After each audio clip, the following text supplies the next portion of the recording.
ustedes porque creo que hay un cambio en la nominación de uno de los pares, creo que es del octavo. Bueno, pero yendo, primer par, nervio olfatorio. A ver, vamos a tomar una pequeña, no prueba, sino una evaluación de cuánto saben de estos pares. Arenas, ¿cuál es el segundo par? Bueno, aquí están, ¿no? No. Primer par, se ha dicho, nervio olfatorio. Arroyo, segundo par. Arroyo. Doctor. ¿Cuál es el segundo par? Craneano. Hasta contar 3. 1, 2, 3. El óptico, doctor. Óptico, bien. Barja Maribel, tercer par. Doctor. Oculomotor, doctor. Motor ocular común, ya. Común. Cuarto, Barrientos Rodrigo.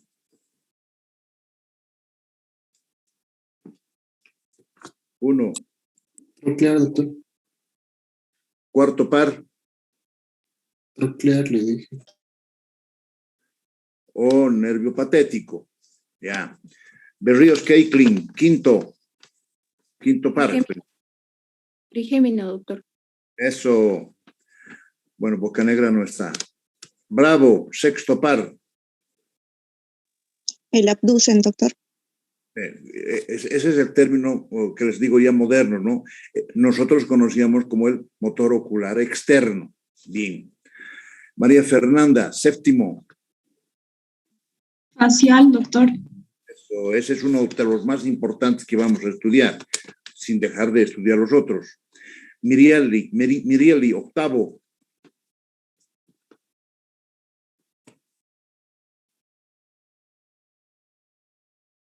Mirieli. Hola, doctor. Ah.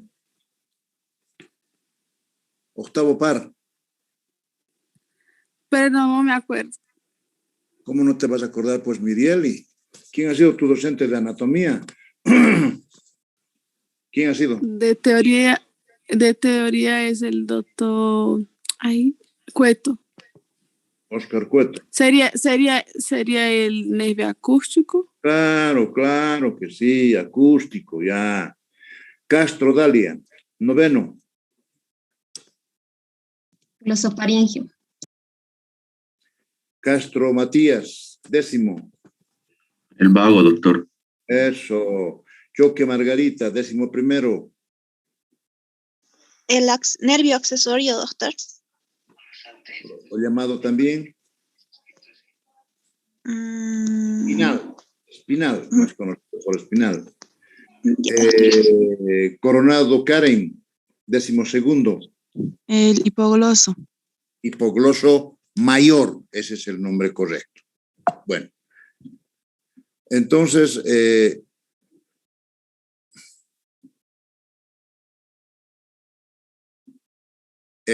esto es lo mínimo que deben conocer. Esta era la anterior nomenclatura. Me parece que ha habido algunas modificaciones, pero conocido por nosotros como primer par olfatorio, segundo nervio óptico, tercero motor ocular común.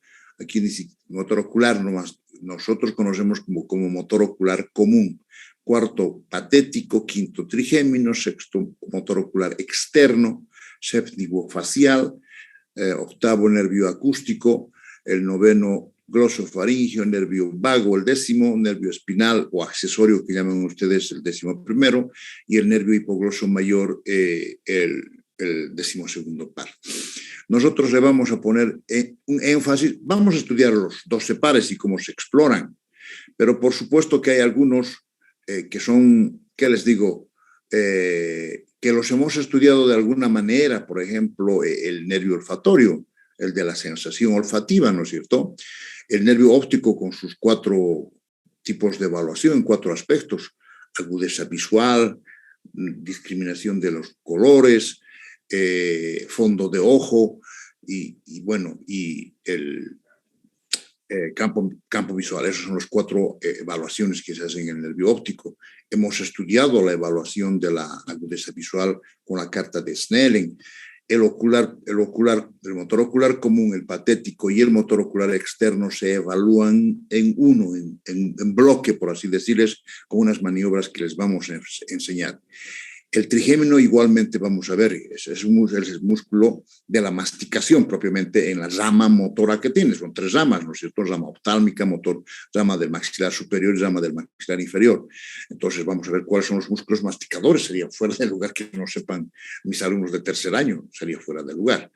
Nervio facial, lo vamos a estudiar con cierta profundidad, ni siquiera con profundidad, sobre todo las maniobras semiológicas que nos pueden hacer evaluar adecuadamente a un práctico como ustedes, a un médico general como van a ser ustedes, si un paciente presenta parálisis facial o no, si es completa o es parcial nada más. Entonces, esa es la situación.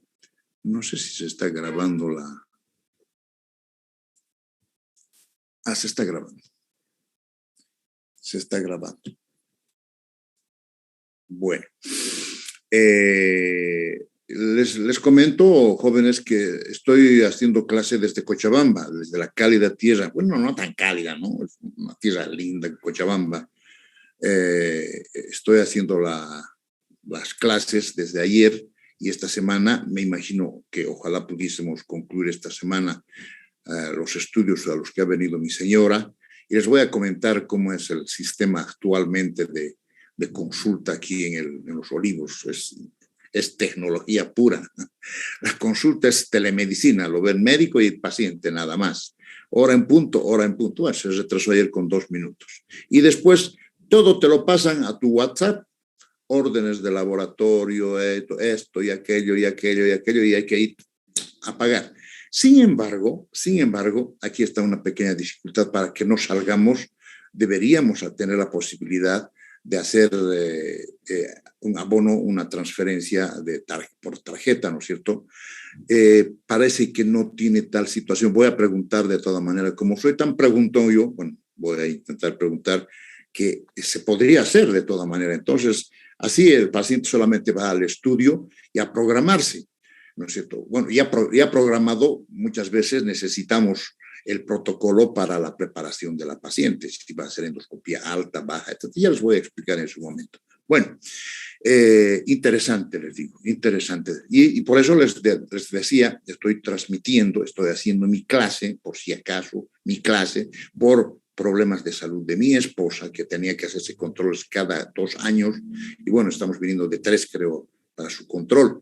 Entonces, por si acaso. Entonces, las clases están, siguen igual, virtuales. Hay gente que está transmitiendo desde las Islas Canarias sus clases y creo que no tiene ningún problema, pero es la misma figura. Por lo menos eso estamos viendo. La única dificultad, no dificultad, sino cierta situación irregular ha sido que ayer me olvidé ponerme mi mandil, porque no traje directamente mi mandil clínico en la práctica, pero por lo demás yo creo que no hay mucho problema. Bien, entonces, estos otros, el acústico, el glosofaríngeo, el vago también se pasa un poco por alto, estudiamos lo mínimo, y este espinal, este accesorio, que es el nervio motor exclusivamente, que inerva los músculos del cuello y del hombro, el músculo el trapecio y los músculos esternocleidomastoideos derecho e izquierdo respectivamente. Vamos a verlo con gráficas. Espero que llegue a ustedes y ustedes puedan asirse de estos conocimientos, que es importante. Y finalmente el nervio hipogloso mayor. Ustedes saben la motilidad de la lengua. Entonces vamos a estudiar esto y más. Bueno, y los nervios raquídeos, aquí están, les decía. Aquí están las ramas anterior y posterior de cada uno de los nervios. El autor habla de ramas dorsales y ramas ventrales, ¿no es cierto? No creo que vaya a haber mucho problema en esto de interpretar la rama anterior y la rama posterior. Y el ganglio respectivo constituyendo las ramas que les digo, los nervios raquídeos respectivamente en diferentes niveles. Entonces aquí tenemos 8 ramas cervicales, 12 torácicas, 5 lumbares y 5 lumbosacras. Son 31 pares aquí. Lo más dramático es recordar el plexo braquial. ¿Se acuerdan ustedes? La rama anterior de la C5 con la C6, C7 y C8 se unen para formar el plexo braquial. Entonces, todo aquello, me imagino, han leído, conocen. Yo no soy quien para que pueda tomar ese examen, pero algo tenemos que saber para poder avanzar en esto que es bastante anfractuoso. Les digo, entre comillas, una buena parte de estudiantes, desde estudiantes, no sé si se acuerdan, hay llevar sistema nervioso, es una tortura. Curiosamente, los colegas de anatomía creo que comienzan con sistema nervioso, pero fuera de llevar en anatomía, ¿en fisiología se lleva algo? No sé si el doctor Enver habrá abarcado ese tema, no sé, porque es el único que avanza realmente en forma muy, muy ordenada. Después, en histología, por supuesto, llevan sistema nervioso con el doctor Moscoso. Pero en semiología, les digo, entre paréntesis, raros somos los docentes que abarcamos este tema del sistema nervioso. Para nosotros es un verdadero desafío porque desde la formación de curso en anatomía nos reventaban con sistema nervioso, pero nos resultaba siempre penoso llevar. Y yo particularmente no he llevado sistema nervioso en semiología. Les estoy hablando de aquellos años, ¿no es cierto? Pero bueno, yo quiero darles este tema, estos dos temas, sistema nervioso y semiología y la exploración del sistema nervioso, que es un tema larguísimo, larguísimo. Por eso que me gustaría que no abandonen las clases y más bien puedan asistir con toda predisposición a aprender algo que es importante, porque encontramos cosas muy, muy curiosas y que les voy a decir solamente como experiencia, les voy a contar. Yo ya estaba trabajando en la Caja Nacional, en la posta sanitaria de Padilla, y allá era un director, 2 médicos de planta, 2 enfermeras, creo que les he contado, eran 2 hermanas, monjitas españolas, que no sabían nada de medicina, pero ganaban el nivel de licenciadas en enfermería. Y teníamos 3 auxiliares más. Bueno, y a mí me gusta estar siempre en el sistema de asistencia, ver qué cosa está sucediendo. Y un día, colegas, obviamente yo les llevaba con algunos años de diferencia en mi egreso. Entonces ya tenía algo más de experiencia. Bueno, y me llaman, ¿no? Y me dicen, ya, a ver, fíjate, este paciente ha tenido un TEC, antecedentes, tecado, de caballos. El caballo se encabritó y le hizo pasar por arriba al pobre campesino. Bueno, entonces lo traen prácticamente con alteración de la conciencia. No estaba en coma profundo, pero estaba con alteración de la conciencia. Entonces lo colocan en la mesa de examen y habían estado explorando cuando me hicieron llamar. Mira, me dice, y esta es la curiosidad, por eso mi interés, muchachos, de que aprendan. Los 3 colegas, comenzando del director, me dicen, está con una midriasis paralítica el ojo derecho. ¿Sí? ¿Seguro? Sí. A ver, fíjate, las pupilas están dilatadas. ¿Se acuerdan? Los reflejos pupilares. ¿Se acuerdan? Motor ocular, digo reflejo fotomotor, los fotomotores me estoy refiriendo. Fotomotor directo, fotomotor indirecto y el de acomodación o convergencia. Se deben acordar, esos 3 no tienen que olvidarse para explorar. Bueno, entonces, sí, les digo, a ver, por favor, préstame tu linterna. Y bueno, yo tenía siempre una linterna a mano. Siempre hay que tener una linternita a mano, ¿no? Agarro mi linterna, veo su ojo izquierdo y había reacción pupilar. Entonces, el fotomotor directo estaba indemne. Entonces, voy a ver el otro ojo y me llama la atención, ¿no? Era una fijeza única del ojo derecho. Bueno, no les voy a hacer quedar porque la familia estaba cercana y las enfermeras que están nerviosas para ver en qué nos equivocamos. Los médicos, por si acaso. Tenemos a los más grandes curiosos y que están a la pesca de que nos equivoquemos al personal de salud, digamos, de diferente nivel. Y entonces las licenciadas, porque hay autoridades de enfermería que les han hecho creer que Dios está aquí, la licenciada en enfermería aquí, y debajo estamos los médicos, ¿no? Bueno, ellos tendrán sus maneras de impresionar de esa manera para atraer a la gente a enfermería. Bueno, pero están desesperados de que nos equivoquemos. Entonces yo lo que hice fue ético, ¿no? Ahora vengan jóvenes, les digo a los tres. ¿Han visto el ojo derecho? ¿Sí? Está en parálisis midriática. No, les digo, es un ojo protésico. Si es ojo protésico, ¿qué sea acción pupilar iba a haber? ¿Qué fotomotor directo, indirecto o consensual iban a encontrar? No, jóvenes, a ver, veamos con atención. Otra vez volvemos al paciente. A ver, miren. Después Pepa había tenido un traumatismo y obviamente le pusieron un globo ocular para estética nada más, ¿no es cierto? Entonces, para este tipo de problemas, para que no ocurra con ustedes estos detalles, para que no les suceda, el día sábado conversaba con mi hermano, tiene una pariente que está siendo internado, ¿en qué hospital? Creo que en Cordes. Y me dice, ¿qué te parece esta queja que hace esta mi medio sobrina lejana? Sí, que dice que les hacen sufrir terriblemente en internado. ¿Se acuerdan de lo que les decía, no? Yo prefiero que sufran conmigo. Los pondré nerviosos a ustedes. Prefiero que los pondré ansiosos. Prefiero a este nivel, con cierta altura. Porque dice que les están haciendo. Además, yo conozco, porque yo he sido monitor de internado en el Jaime Mendoza. Lo mismo sucedía. Los médicos de planta son la fantasía más grande del mundo. No pueden equivocarse en absolutamente nada. Entonces, a los chicos, a los internos, los andan correteando. Primero a los residentes, ya les decía el nivel, ¿no? Médico de planta, residentes, R3, R2, R1.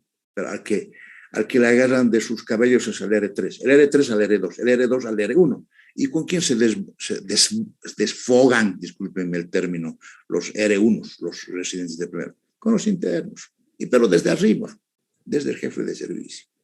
Y hasta las enfermeras tienen el trato displicente y nada adecuado para nuestros internos. ¿Quién defiende a ellos? No sé. Pero bueno, también a veces seguramente les sacan de quicio a mis colegas el que no puedan responder, ¿no? Decir, a ver, ¿cuál es el primer par craneano? El primer par craneano es el calcáneo, doctor. Entonces, a veces hay cosas así, no respuestas medio fuera de lugar, que seguramente les saca de quicio a mis colegas. Puede ser, no estoy justificando a mis colegas, pero a veces se suceden situaciones especiales. El interno anda ocultándose uno tras otro para que no le pregunten en la visita. Con mis estudiantes, con ustedes jóvenes, que yo tengo esperanza en todos, no tiene que suceder eso. Tienen que ser prácticos, tienen que responder a cualquier pregunta, a cualquier desafío. Por eso que les estamos, entre comillas, exigiendo de alguna manera. No es la exigencia habitual que debería haber en un curso presencial, pero va a depender de ustedes. La formación en todas las carreras, en todas las unidades, depende de cada uno. El que quiere, estudia. Con este sistema, ¿y para qué? Responde los cuestionarios, va a responder el examen parcial, no sé hasta qué punto. En las prácticas, sin embargo, no sé si se están dando cuenta, es donde más pregunto y donde ahí veo la formación que tienen ustedes. Y obviamente están recibiendo calificaciones diferenciales uno de otro, por supuesto. Bueno, de alguna manera tenemos que enterarnos cómo están formados nuestra gente. Bueno, seguiremos adelante. A estos dos sistemas se agrega el sistema nervioso autónomo o vegetativo llamado también, constituido por dos grandes sistemas, a su vez, o subsistemas llamaremos, el sistema parasimpático y el sistema simpático. Es impresionante que con esta pequeña gráfica ustedes se dan cuenta de lo que sucede en cada uno de los órganos y vísceras cercanas. Resulta que este sistema nervioso autónomo se considera que ha sido el resultado de una, ¿qué les digo?, de un desarrollo ontogénico del ser humano.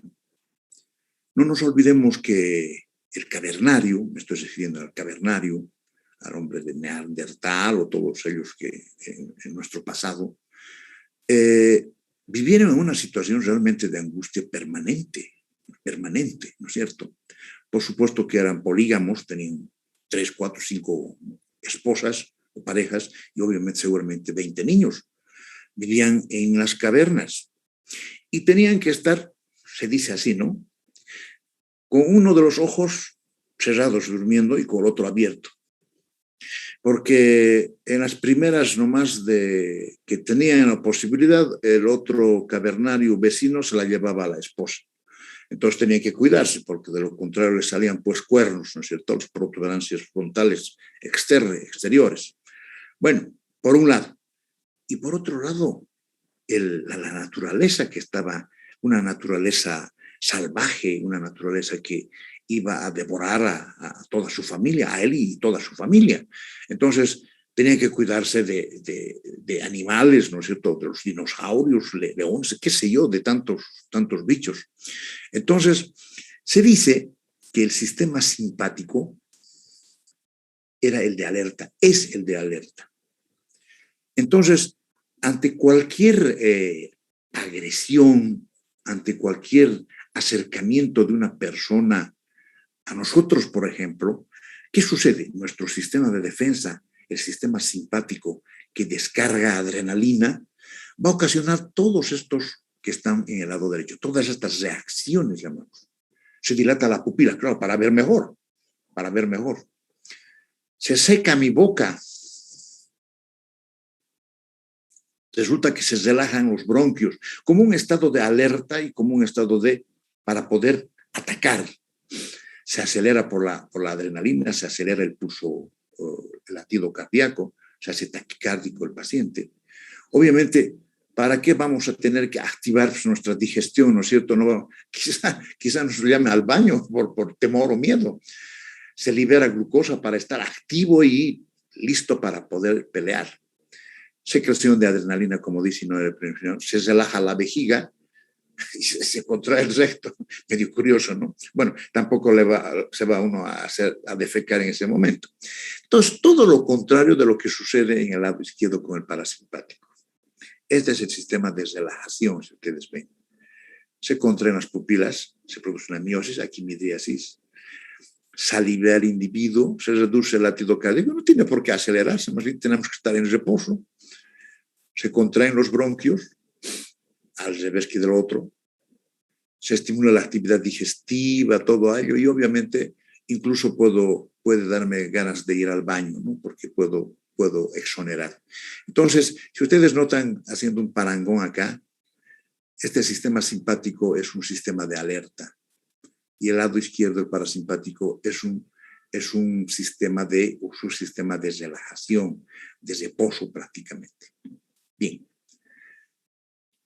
Yendo a la parte histológica, vamos a decir que la neurona es el elemento unitario del sistema nervioso. Conocen ustedes por lo que han estudiado histología, si han estudiado con el doctor Moscoso, les ha debido de exigir, igual que el que en paz descansa el doctor Roberto Nava, y el doctor Johnny también creo que era exigente, además tiene un otro enfoque de su explicación. Ha sido mi alumno y realmente yo lo conozco a Johnny, es muy, muy recto y dado a la docencia, ¿no? Le encanta ser docente. Bien, entonces con ellos, con cualquiera de ellos han debido de estudiar histología y adecuadamente. La neurona consta de un cuerpo que puede ser oval, tiene diversas, triangular, poligonal, etcétera, y tiene dos prolongaciones, las dendritas y el cilindroeje o axón. Las dendritas son como una especie de cabellitos, ¿no? Vamos a mostrarles. Y el cilindroeje o axón, que es la parte más gruesa. Aquí está el cuerpo. Aquí estarían las dendritas en este lado y el cilindroeje. Vamos a ver un esquema mucho más sencillo. Aquí está. Entonces, aquí está el cuerpo neuronal, que llama la atención algo importante que ustedes deben acordarse. ¿Qué es lo que llama la atención en el cuerpo de la neurona? El tremendo tamaño del núcleo en relación al núcleo de otro tipo de células. El núcleo es impresionante. Pareciera ser esta parte la que diferencia, por supuesto, y seguramente cumple una función fundamental. Entonces aquí están las dendritas. Las dendritas. El impulso sabemos que va de las dendritas hacia el cuerpo. Aquí están otras dendritas. Y la respuesta se va por el axón o cilindroeje. Esta es la vía. Dendritas, cuerpo, cilindroeje o axón. No puede ser al revés. Es una ley fisiológica prácticamente esta de esta dirección que recibe el impulso. Aquí están una serie de neuronas, diferentes formas de neuronas, sus cuerpos neuronales sobre todo. Y aquí les vamos a mostrar, a ver si sale, cuál es el estímulo de una dendrita, otra, o sea, en la sinapsis, ¿no? Entonces, aquí llega el estímulo nervioso. ¿Quién está entrando a esta hora? Cristian Yankee. Un poco tarde, ¿no? Bueno, llega el estímulo nervioso, fíjense ustedes la correlación. Y aquí hay una degranulación, una liberación aquí está el axón, la primera neurona, el estímulo nervioso en rojo, las vesículas que tienen neurotransmisores, sobre todo acetilcolina, y pasa a la otra neurona. Esta es la sinapsis. Por lo menos es lo que se conoce hasta ahora. Sin embargo, está en revisión porque parece ser que hay un contacto directo entre dendrita y entre neurona y neurona a través de las dendritas y los axones respectivamente. Entonces no es una sola liberación de mediadores químicos o neurotransmisores, sino que habría un verdadero contacto. Alguien me está chateando.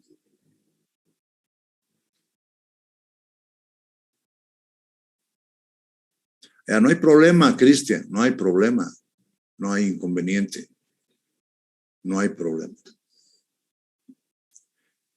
Sin embargo, aquí viene lo importante, la neurona no puede funcionar sola, aislada, sino que debe hacerlo junto con otras, integrando lo que se denomina el arco reflejo. Y esta es pregunta de examen. El arco reflejo es la unidad funcional. La unidad anatómica histológica es la neurona. La unidad funcional fisiológica es el arco reflejo. Y esto ustedes tienen que conocer. ¿Cómo está constituido un arco reflejo? 3 neuronas. Observen ustedes en esta, que es sencilla. Síganme la línea celeste. Estoy aproximando una, dicen candela, vela, una vela encendida. El individuo acerca su dedo índice y obviamente percibe el calor, que va a ir por la vía aferente o sensitiva, por las astas posteriores, hasta aquí. Esta es la neurona aferente o neurona sensitiva. Lleva la sensación desde la periferia hasta la parte central. Acá se sucede una situación interesante. Esto en cafecito es una neurona llamada internuncial o neurona central. Aquí se va a elaborar la respuesta. ¿Qué respuesta va a haber si me estoy quemando el dedo? La respuesta inmediata va a ser retirar mi dedo, ¿no es cierto? Nadie se va a quedar haciéndose quemar el dedo. Entonces la respuesta se elabora acá y le dice, señor, retire su dedo. Entonces, viaja la respuesta por la neurona eferente o motora en rojo hasta este músculo. Entonces, el músculo bíceps se contrae y retira el dedo. Este es un arco reflejo. Y sucede, esta es pregunta de examen. Y más o menos dice así la pregunta que me recuerde. Y dice, ponga en los números respectivos, o sea, más o menos así, ¿no? Arrastre texto y deje caer sobre los números respectivos, o sobre los números o imágenes respectivas. Fíjense ustedes, aquí está la médula espinal. Esto con pelos, ¿qué será? ¿Qué parte del organismo será? Con pelos y glándulas sudoríparas seguramente y sebáceas. ¿Qué es? La piel, ¿no es cierto? Y en estos de extremos 5, el músculo. Bueno, entonces dice, arrastre y deje caer. Entonces, en 1, piel, comienza aquí el estímulo. Digamos que yo le pellizco o yo le punzo con un alfiler esta piel. El estímulo va a viajar en celeste por la neurona. ¿Qué se llama esta neurona?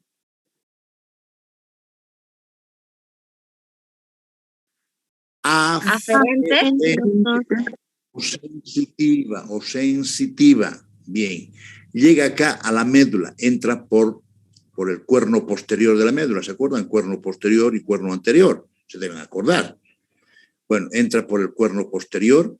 Acá se conecta con la neurona central o internuncial. Central la llamaremos para no hacernos problema. Internuncial parece complicado. Se elabora la respuesta al pinchazo que le he dado y emerge la respuesta por esta neurona anterior. ¿Qué se llama? Eferente. O motora, ¿no es cierto? Motora. A esto se agrega un ganglio, aquí también para que sean nervios raquídeos. Entonces, este es el arco reflejo que ustedes tienen que conocer. Curiosamente, de esta sucesión de arcos reflejos en todos los niveles, resulta la capacidad que tiene el organismo de reaccionar adecuadamente ante un estímulo respectivo. Son arcos reflejos. Que se acuerden esto ustedes, se reproduce perfectamente ya en la parte cognoscitiva, ya en la parte central de juicio, etcétera, etcétera. Si yo le pregunto a alguien, a ver, ¿cuánto es 2 por 2? Es un estímulo. Viaja ese estímulo por vía aferente, ¿no es cierto? No irá por vía sensitiva, ¿no es cierto? Pero existe el estímulo, en este caso un estímulo sonoro. ¿Cuánto es 2 por 2? Llega, se valora la respuesta, obviamente ya a nivel central, y dice 6, por así decir, la respuesta. Ese es el arco reflejo. Y esto no tienen que olvidarse. Definitivamente no. Bueno, avanzamos. Hay algo más que quería comentarles.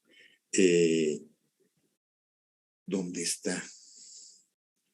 Que no está en las diapositivas, pero que está en el texto.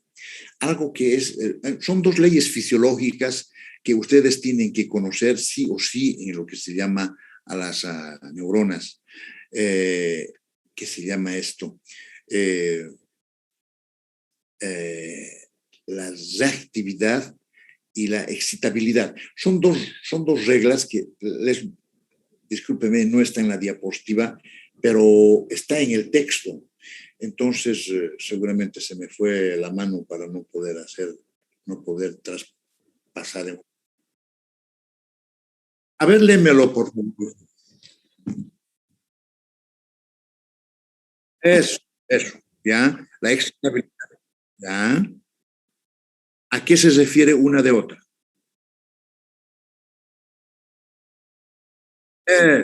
Muy bien.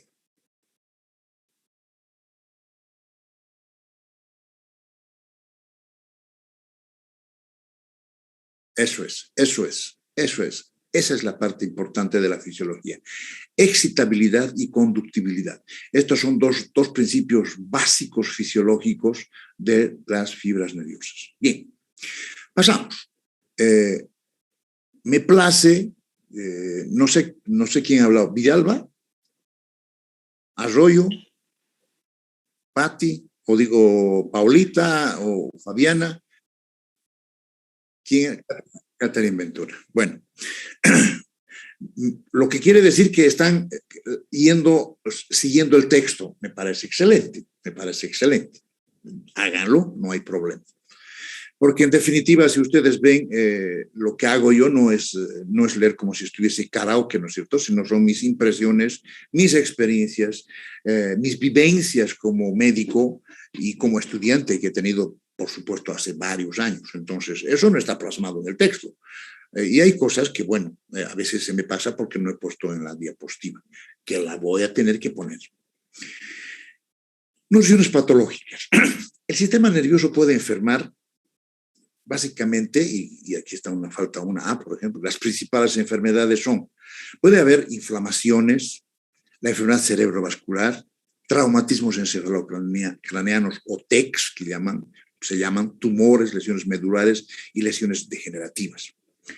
Hablando de las primeras, de las inflamaciones, si se inflaman las cubiertas de las que hemos hablado hace un instante, obviamente se llama meningitis.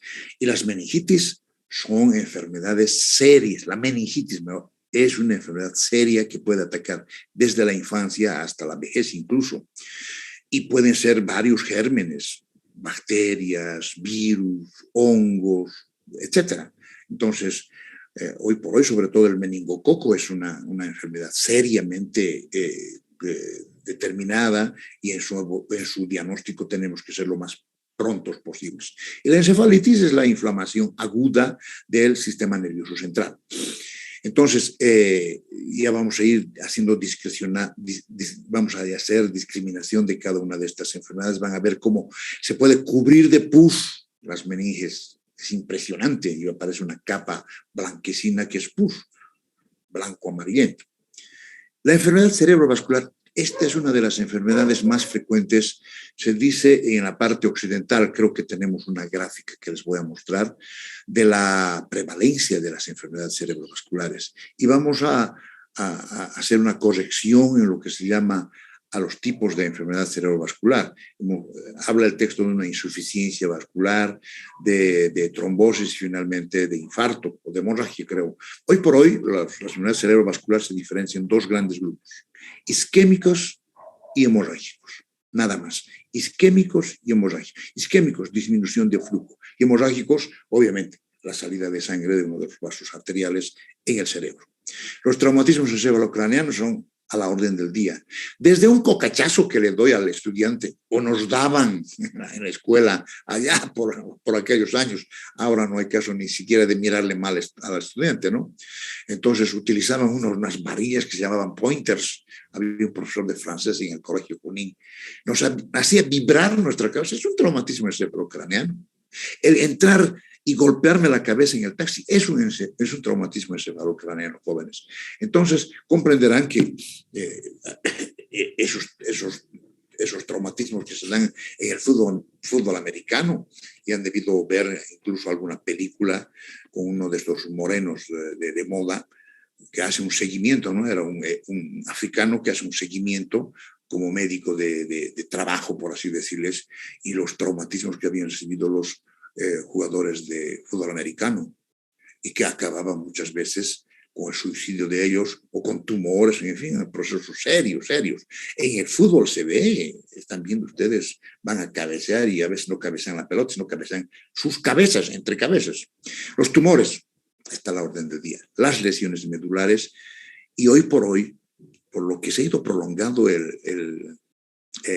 la vida del individuo, o sea, los procesos degenerativos cada vez son mayores. Bien, la meningitis se define, voy a acabar con esto y les voy a leer las calificaciones del cuestionario del día sábado. Se define como una inflamación de las meninges. Obviamente, la encefalitis es una inflamación aguda del cerebro. Pueden ser producidas por bacterias, virus u hongos. ¿Qué es lo que nos interesa? Por lo menos conocer cuáles son los principales signos y síntomas de la meningitis.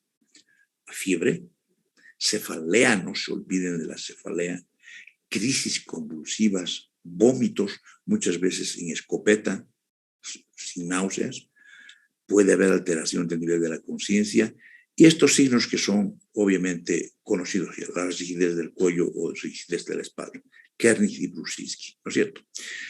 Aquí en esta diapositiva, observen ustedes, se ha hecho la craneotomía respectiva, se ha retirado toda la calota craneana, obviamente es post-mortem, y se está retirando, se está estirando con una pinza anatómica la dura madre. Y esto que ven ustedes en amarillo verduzco es pus. Es pus. Imagínense, está prácticamente cubierta de una capa de pus.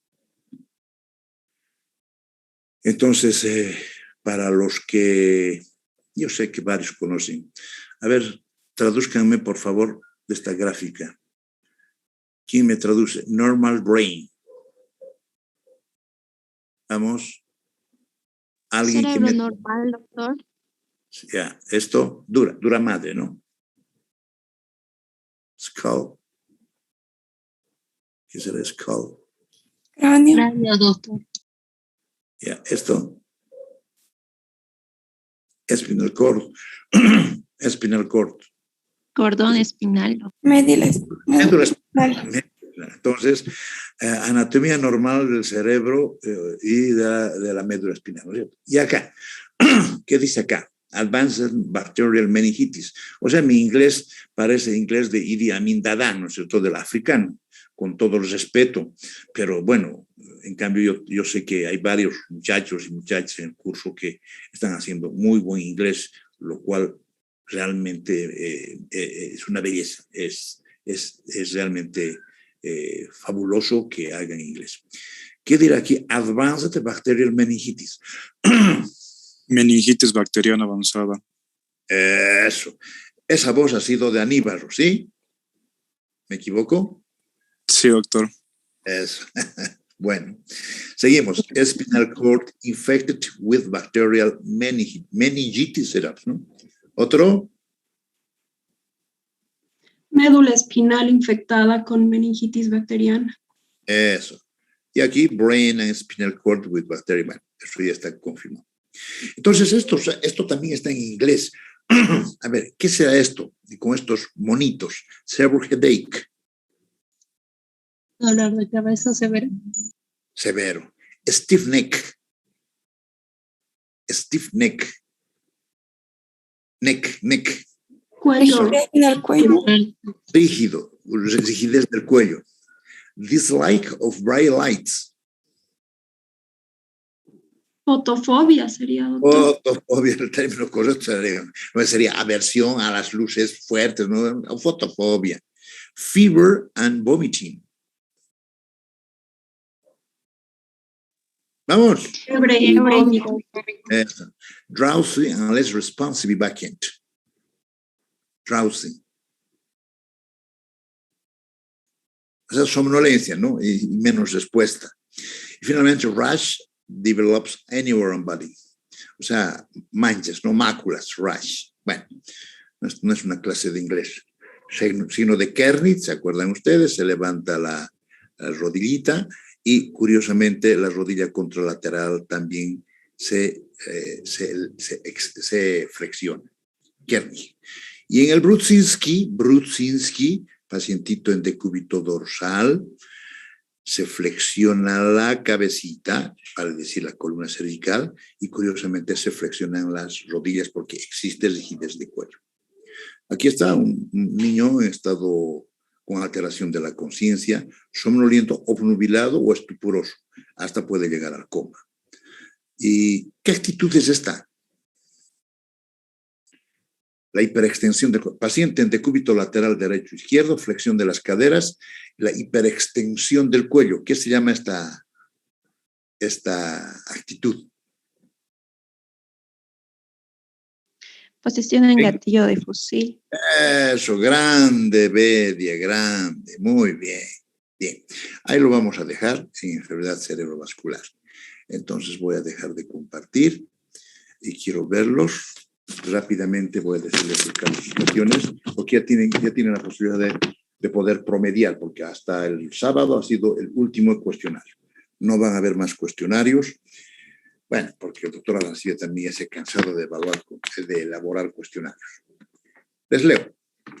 Abastoflor 8, Aguilar 6, Aníbal 5, Arenas 8, Arroyo 9, Barja Maribel 10, Barrientos 6, Ríos 10, Bravo 7, por supuesto Bocanegra 0, no dado, Calvimonte 9, María Fernanda, Mirieli 7, Castro Dalia 9, Castro Matías 8, Choque 7, Coronado 7, Cruz Roger 9. Está Cruz, ¿no?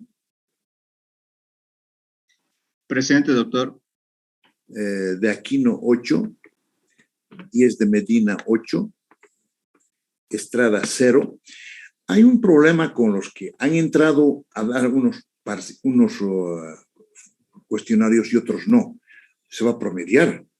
Si se han sacado 0 y en las otras tienen 10, 10, 10, 40 dividido entre 5. Esa es la situación. Entonces, y ustedes ya sabían cuál era la sistemática, ¿no? Bueno, estoy en Díaz Ortega 8, 10 de Medina 0, Bruna 7, Gudiño 9, Paola Gutiérrez 9, Guzmán 4, Yanque 8. Los López no han dado. No sé si lo han hecho bien o mal. No ha dado ni un solo cuestionario. Ellos van a dar sobre 35. Maturano 9, Mita 0, no ha dado. Montaño 9, Ojeda 0, Oropesa 8, Pacheco 8, Palancusi 0, Uchule 9, Ispe 8, Rodas 9, Salazar 6, Señorani 5, Susaño 9, Tito 0, por ejemplo, el caso de él son dos exámenes tiene y tiene 3 ceros. Entonces, va a tener que dar sobre 25, pero tiene 2 puntos nada más. Terrible. Valverde 9, Vázquez Martínez 9, Vázquez Eva 7, Vedia 9, Vélez 8, Ventura 5, Villalba 9 y Silvetti 0. Esas son las calificaciones, jóvenes, de este último cuestionario. Bueno, alguno si tienen prácticas, los que tienen prácticas pueden retirarse, por favor. Los que tienen prácticas, no hay problema, ya saben.